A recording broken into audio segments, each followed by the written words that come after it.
Conexão Ciesp.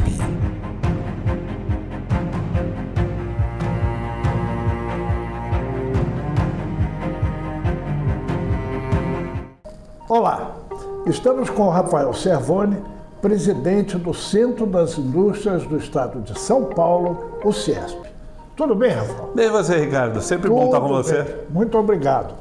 Hoje nós vamos falar, Rafael, sobre tecnologia avançada. Opa! Na história da humanidade, o homem sempre procurou criar recursos para minimizar esforço e maximizar resultado. E nessa esteira apareceram todas as grandes invenções da humanidade. Desde o fogo?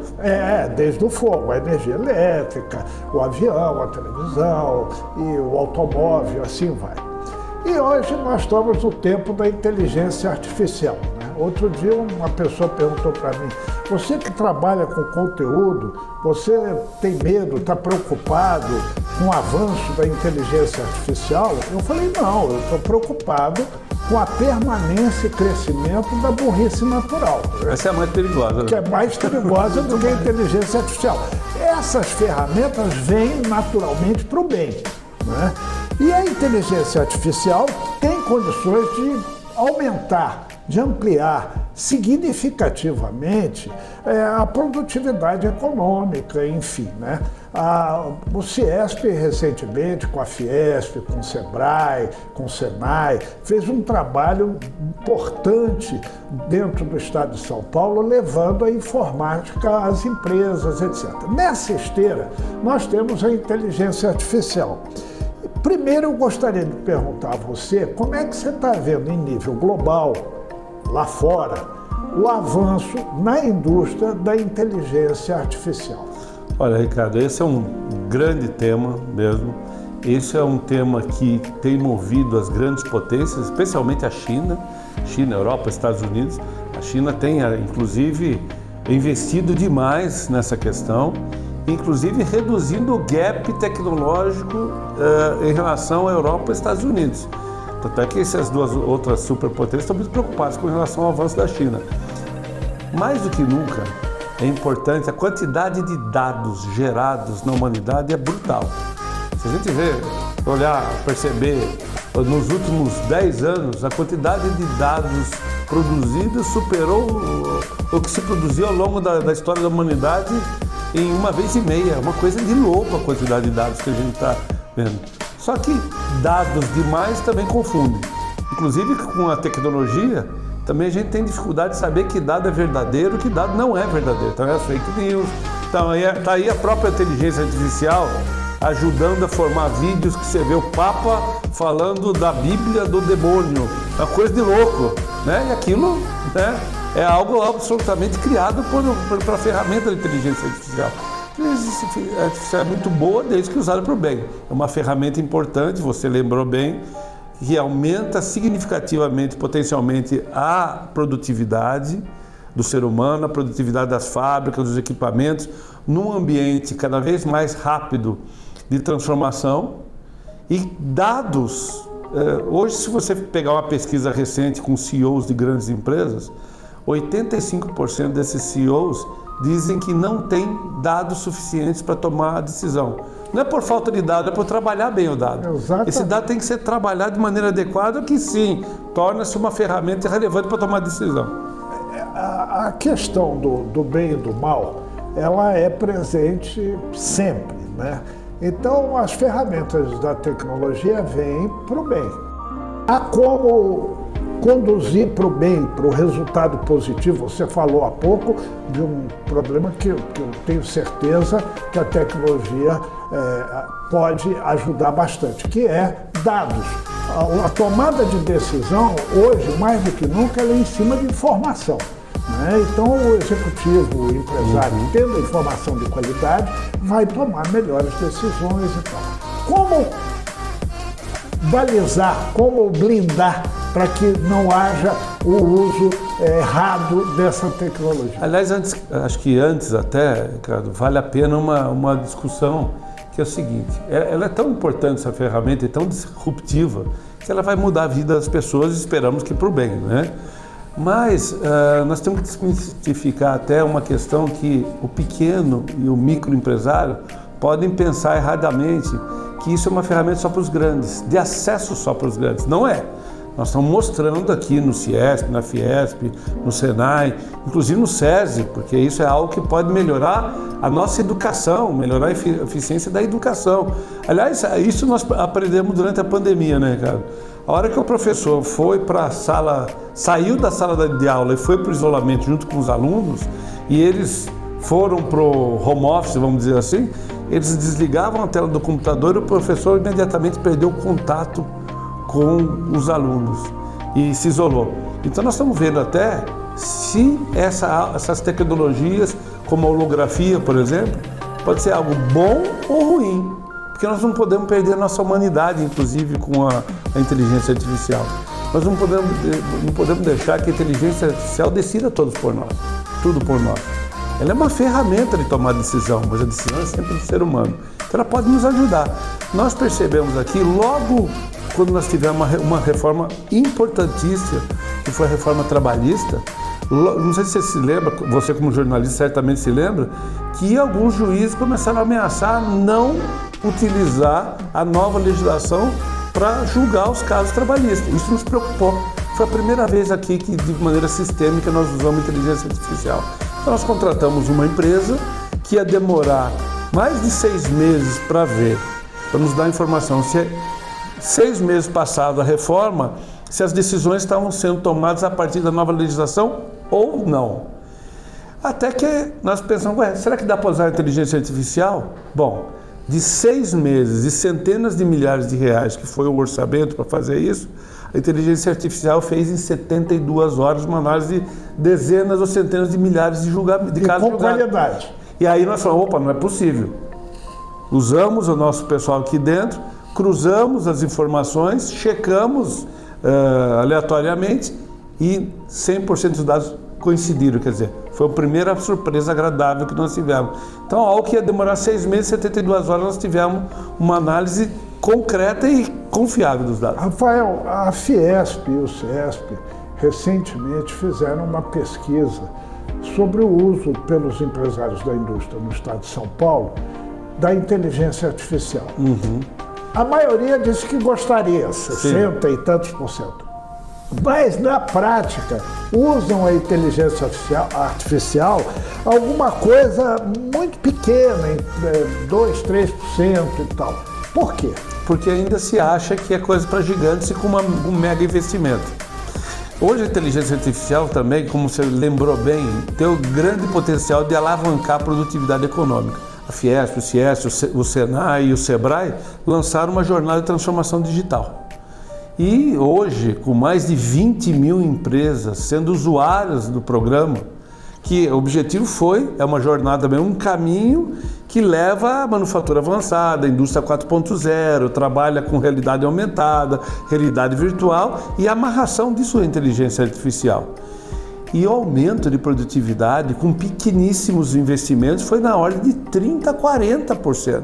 Algo muito relevante, especialmente para as pequenas empresas, que foram o foco, as micro, pequenas e médias.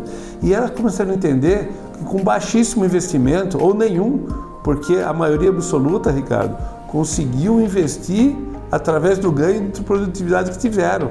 Então esse gap que elas reduziram foi o suficiente para eles pagarem, e eram investimentos muito pequenos. E como fazer para romper esse medo quando apareceu o computador, as pessoas tinham uma máquina de escrever, lembra? Botavam papel, você era usuário, fita de tinta, datilografia e tal, isso aquilo. Errorex. Houve uma resistência natural, houve um medo, uma preocupação, como é que eu vou fazer? Como é que eu vou usar isso? Aprender a salvar, aprender não sei o que e tal. Como romper essa preocupação? Porque também, eu creio, é uma preocupação com recurso. O cara pensa assim, eu vou, ao contrário da verdade, né? Ela é muito barata. O pessoal, cada vez mais barata. Como eu vou entrar nisso? Eu preciso de gente, eu vou ter dinheiro e tal. Como quebrar essa barreira? Acho que a primeira coisa que nós estamos fazendo é trazer a informação de forma acessível para a população e especialmente para a indústria, que é o nosso caso aqui. Nós temos promovido seminários, workshops, nós estamos criando grupos de trabalho que a gente vai inserindo pequenas pílulas diárias para a pessoa de informação e que ela comece entendendo, ela está precisando. Mais do que o investimento na ferramenta, na tecnologia, na inovação, isso requer também uma mudança de mindset. Não adianta a inteligência artificial se você não souber o que perguntar para ela. Então você tem um banco de dados enorme, se você não souber exatamente como perguntar, ela pode te inferir no erro. Então a primeira coisa é você treinar a cabeça do que perguntar. E depois como inserir isso no seu dia a dia de ferramentas. Nós estamos indo para uma manufatura avançada, onde máquina conversa com máquina. Onde a sua geladeira conversa com o seu celular, com o seu estoque, que quando a sua última lata de leite condensado, e eu sou fã de leite condensado, você tirar da prateleira a última lata, a sua prateleira fala assim, Rafael, precisa repor esse estoque, já posso comprar? Pela sua média de uso, etc. Então assim, são coisas que vai modificando sua vida e deixando mais tempo útil para você inovar, para você pensar, para você poder pensar o seu negócio de maneira adequada e sair daquele burburinho do incêndio do dia a dia, especialmente para o pequeno empresário, que é o famoso one-man show. Ele compra, ele vende, ele produz, ele faz tudo. Você está me lembrando uma vez, há algum tempo atrás, isso não é recente, há uns 10, 15 anos, eu fui à Espanha e fiquei num hotel inteligente. Aí o sujeito me deu lá um aparelho e falou, olha, aqui abre a porta, aqui levanta a cortina, aqui liga o chuveiro, tempera a água, aqui atende o telefone e tal. Eu fui para o quarto com aquele aparelhinho, o sujeito me deu 500 informações em 1 minuto, e eu comecei a mexer naquilo, me divertindo, fecha a janela, abre a janela, baixa a cortina e tal. De repente bateram na porta. Aí eu fui ver um médico com uma enfermeira. Eu falei, pois não. Chamou aqui, o senhor está passando mal? Não chamei, chamou sim. Apertou o botão errado. Apertado o botão, chamado médico, rapaz. Você vê que absurdo. Então, o que você falou é interessante. No caso da redação, por exemplo, se você não passar o briefing correto, a inteligência artificial te dá um texto, até bem escrito, mas vazio, sem conteúdo, sem qualidade. Agora, se você passa um briefing muito bem passado, vem um texto à altura do que você passou. Então, o segredo está aí. No plano da legislação, né, você comentou há pouco sobre as fake news e o uso incorreto de todo esse ferramental tecnológico, etc. Você acha que o governo, em nível federal, estadual, municipal, enfim, tem avançado nessa direção de regulamentar para evitar o equívoco do uso? Eu acho que sim, eu acho que começou um trabalho relevante a nível federal, estadual e municipal nesse sentido. É preciso, é importante a regulamentação de uma legislação e é importante também que a gente trabalhe assim, a base da sociedade, que é a educação. Nós precisamos trabalhar muito a fundo isso. Nós estamos vendo uma nova geração, eu tenho 2 filhos, um de 21 e 19, mas eu vejo que abaixo da geração, do de 19 para baixo, a gente já está vendo uma mudança comportamental relevante da geração que já nasceu com um celular na mão, um iPad na mão.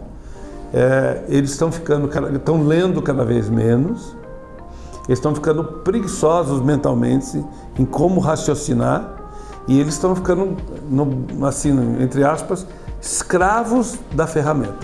E isso é assim, muito preocupante, na minha opinião. Nós não podemos ter um ser humano que deixa de pensar. Eu me lembro quando eu fiz engenharia, eu não era tão fã de cálculo 1 no primeiro semestre da faculdade. E eu não sabia para que servia aquilo, porque eu precisava estudar aquilo. E o meu professor, e naquela época não tinha sido inventado o computador, a gente estava lá no Basic Fortran. A gente não tinha computadores pessoais. Logo na sequência havia aquela tela verde, monocromática e tal. E meu professor, nunca mais esqueci, falava para nós assim, isso não é importante. O importante é a ferramenta do cálculo, te ensinar a raciocinar. É isso que eu quero que você aprenda. Porque daqui a pouco um computador vai fazer esse trabalho. Mas você precisa entender o conceito. Você precisa entender como o raciocínio é importante para isso. Senão a máquina vai te inferir o erro. Imagina, 1985 estou falando aqui. E é exatamente isso.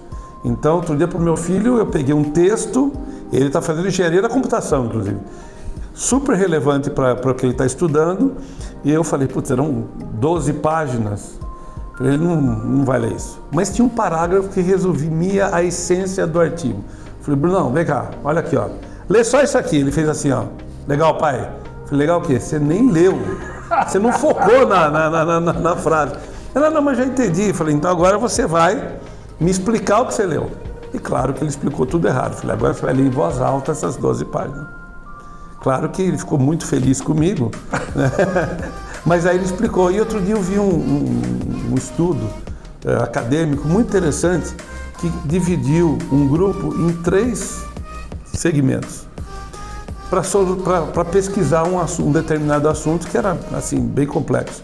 Ele deu o Google como ferramenta. O outro ele deu a inteligência artificial e o outro ele deu a Barça. E aí foi que, assim, os resultados finais foram muito semelhantes. Inclusive quem ganhou foi quem pesquisou pelo Google.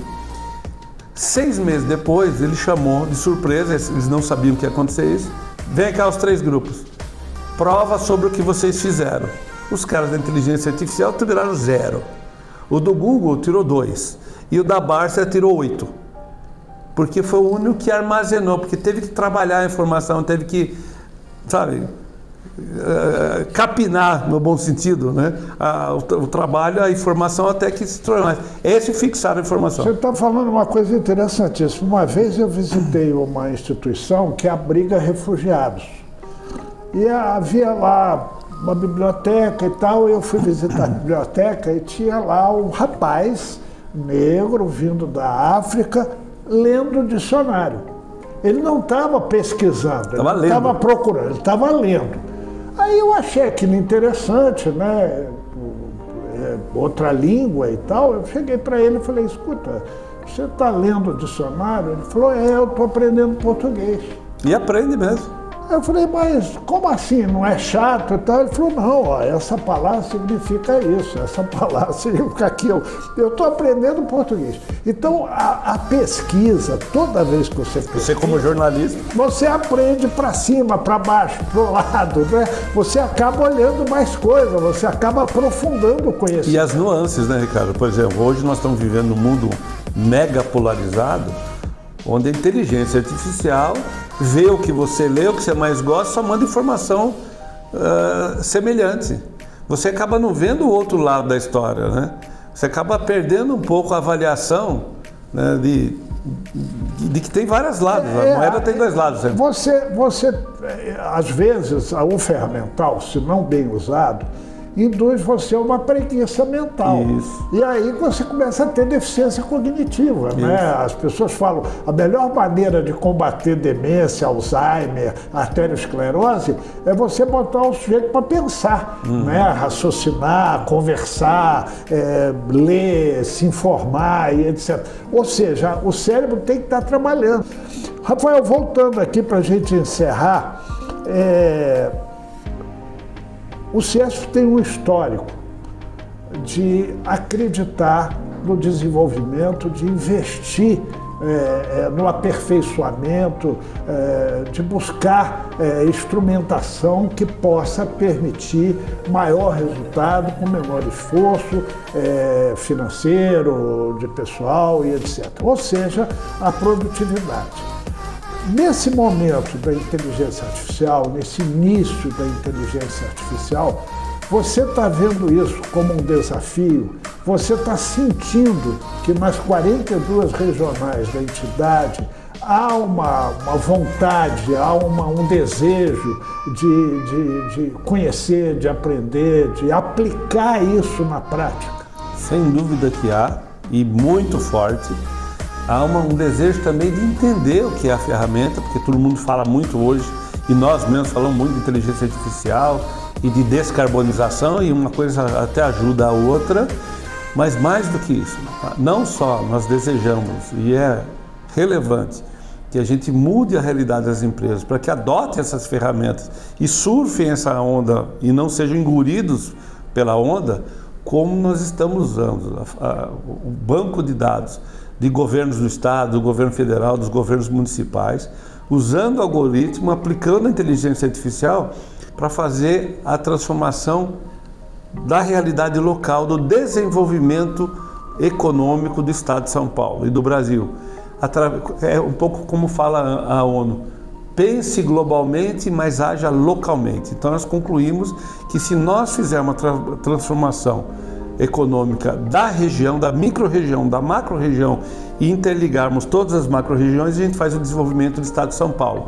E aí o segredo é a metodologia, onde nós estamos usando essa ferramenta, é a governança, porque a governança tem que ser da sociedade, não dos governos, porque governos passam, a sociedade é perene. Então a gente garante que não seja um plano de governo, e sim um projeto de Estado no longo prazo, com previsibilidade, segurança jurídica e uma governança que garanta esse caminho, né? Então nós estamos fazendo justamente isso. E quando a gente mostra para os empresários, para o comércio, para o serviço, aí não pode ter logo, é um projeto para a sociedade, para os prefeitos, para o governador. Acabei de apresentar isso recentemente ao governador e aos prefeitos.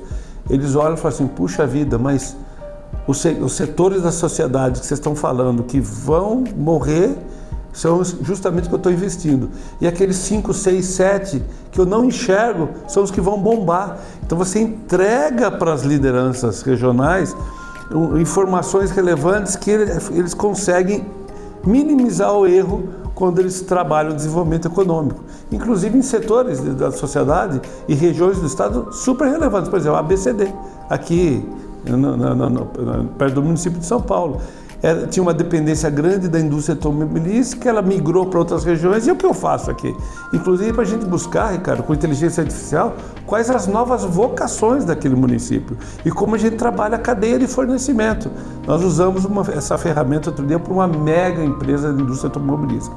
Ela anunciou mais de uma dezena de bilhão de reais no investimento, está trazendo 3 novas linhas de produção para cá, e a primeira pergunta que eu fiz para o CEO da empresa é: os seus fornecedores aqui aguentam mais 3 linhas de produção? Não. Então vamos ajudar vocês a buscarem fornecedores? Usamos a ferramenta de inteligência artificial com o algoritmo, e um dos fornecedores, aliás, era o fornecedor mais crítico, quando ele importava tudo da Ásia.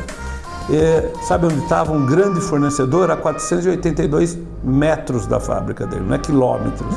Ele nunca enxergou aqui. Era vizinho dele. Eu abri a janela e falei assim, você é capaz de você abrir a janela e você enxergar o cara daqui.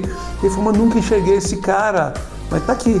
Então, assim, é o grande banco de dados que está ali, ele não consegue enxergar se não for bem trabalhado. Rafael, muito obrigado. Prazer é sempre o meu, Ricardo. Tamo junto.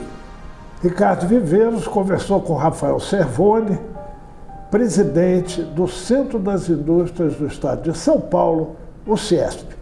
Até uma próxima oportunidade. Conexão. Conexão. Conexão. Conexão. Conexão. CIESP.